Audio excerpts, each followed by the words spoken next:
राम काथा। कौवा के बारे में एक काफी दिलचस्प बात जानने योग्य है कि उसकी होती तो दो आंखें हैं, लेकिन वो देख सिर्फ एक ही आंख से सकता है। ऐसे में अब सवाल ये उठता है कि आखिर कौवे की एक आंख ही क्यों होती है। इसके पीछे एक पौराणिक कथा काफी प्रचलित है। भगवान श्री राम ने एक बार क्रोध में आकर कौवे की एक आंख फोड़ दी थी। लेकिन क्यों? आइए जानते हैं इस बारे में विस्तार से। श्री राम और कौवा की कथा श्री रामचरितमानस में तुलसीदास जी ने इस कथा का जिक्र विस्तार से किया है।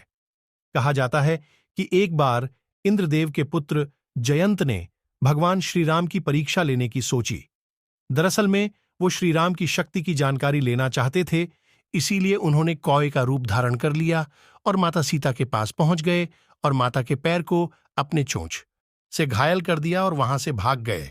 जब भगवान श्री राम ने माता के घायल पैर को देखा तो उन्हें काफी क्रोध आ गया और उस कौवे के बारे में जानते ही उन्होंने अपने कोदंड नाम के धनुष पर सरकंडे को चढ़ाकर उस कौवे पर निशाना लगाने की तैयारी शुरू कर दी, जिसे देख कौवे रूपी जयंत की डर से हालत खराब हो गई और वो भागकर ब्रह्मलोक और शिवलोक भी गए।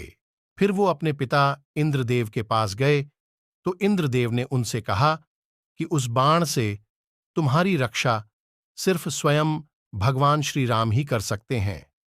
इसके बाद वो भागते हुए भगवान श्री राम के चरणों में आकर गिर गए और अपने की माफी मांगने लगे।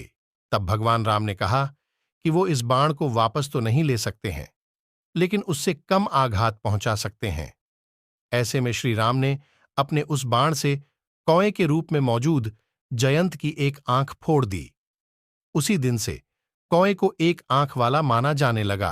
पितृपक्ष में कौवे को भोजन कराने की है परंपरा। इसी कथा के अनुसार कौवे की एक आंख फोड़ने के बाद भगवान श्री राम ने उसे वरदान दिया कि पितरों को अर्पित किए जाने वाले भोजन में से एक हिस्सा तुम्हें मिलेगा। कहा जाता है कि तभी से पितृपक्ष के दिनों में कौवे को भोजन कराकर पितरों को